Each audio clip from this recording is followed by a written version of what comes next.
আসসালামু আলাইকুম সবাইকে। নবম শিক্ষক নিবন্ধন নতুন সার্কুলার 2026 কবে দিবে? ভিউয়ার্স, আজকের এই ভিডিওতে আমরা বিষয়টি বিস্তারিতভাবে তুলে ধরার চেষ্টা করব। সবাইকে মোস্ট ওয়েলকাম আমাদের চ্যানেল এক্সাম রুলস এ। যদি ভিউয়ার্স আপনারা নতুন হয়ে থাকেন, প্লিজ চ্যানেলটিকে সাবস্ক্রাইব করে বেল বাটনটি অন রাখবেন যাতে সকল আপডেট নোটিফিকেশন সবার আগে পেয়ে যান। চলুন ভিউয়ার্স, শুরু করা যাক আজকের মূল ইম্পর্টেন্ট ভিডিও। তার আগে ছোট্ট একটি কথা না বললেই নয়, যারা নবম শিক্ষক নিবন্ধন নতুন সার্কুলারের পরীক্ষার্থী আছেন, আপনাদের জন্য এক্সাম রুলস ইউটিউব চ্যানেলের পক্ষ থেকে একটি special short type final suggestion তৈরি করা হয়েছে। সাজেশন মূল্য হচ্ছে প্রিলিমিনারি জেনারেল 200 টাকা এবং প্রিলিমিনারি সাবজেক্টিভ 250 টাকা।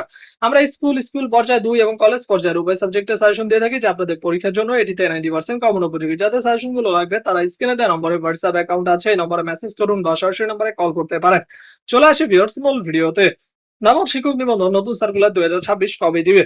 ভিউয়ার্স, আগামী জুলাই মাসের 20 থেকে 25 তারিখের মধ্যে এই সার্কুলার পাবলিশ হওয়ার কথা রয়েছে। ইতিমধ্যে আপনারা জানেন যে আপনাদের যে এনটিআরসি এর যে চেয়ারম্যান রয়েছে, দুইজন চেয়ারম্যান থাকে।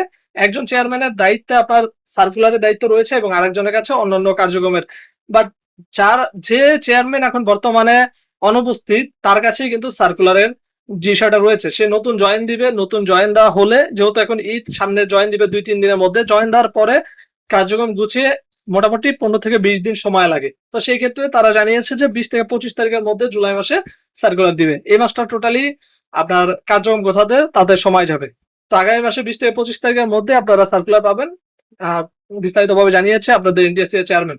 তো এই আপডেট জানিয়ে রাখলাম। যদি ভিডিও ভালো লাগে প্লিজ সাবস্ক্রাইব করে সাপোর্ট দিন সবাই।